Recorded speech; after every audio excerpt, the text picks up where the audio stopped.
चतुर गिलहरी और लालची बंदर। बहुत समय पहले की बात है, एक घने जंगल में कई जानवर रहते थे। उनमें दो खास दोस्त थे, एक गिलहरी जिसका नाम चिंकी था और एक बंदर जिसका नाम बबलू था। चिंकी बहुत होशियार और मेहनती थी, जबकि बबलू थोड़ा सा आलसी और बहुत लालची था। चिंकी रोज सुबह उठकर खाना इकट्ठा करती, पेड़ों से फल लाती और अपने घर में सहेज कर रखती। बबलू दिन भर झूले पर झूलता रहता और सोचता, तारांकन, चिंकी बेवकूफ है, इतनी मेहनत क्यों करती है। तारांकन। एक दिन जंगल में तेज बारिश होने लगी। बारिश 3 दिन तक बिना रुके होती रही। सारे जानवर अपने अपने घरों में छुप गए।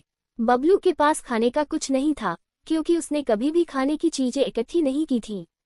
वह भूख से तड़पता हुआ चिंकी के घर पहुंचा और बोला, चिंकी, मेरी प्यारी दोस्त, मुझे बहुत भूख लगी है। क्या तुम मुझे कुछ खाने को दे सकती हो।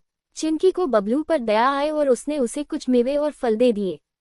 बबलू ने पेट भरकर खाया और बोला, धन्यवाद, कल से मैं भी मेहनत करूंगा। लेकिन जैसे ही मौसम ठीक हुआ, बबलू फिर से झूलों पर झूलने चला गया और फिर वही आलसी बन गया। चिंकी ने देखा कि बबलू ने कुछ नहीं सीखा। कुछ महीनों बाद सर्दी आई। इस बार और भी ठंडी हवा चल रही थी। बबलू के पास न खाना था, न गर्म जगह।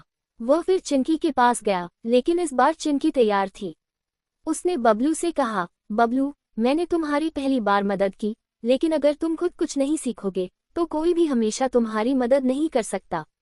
मेहनत करने वाले ही मुश्किल समय में टिक पाते हैं।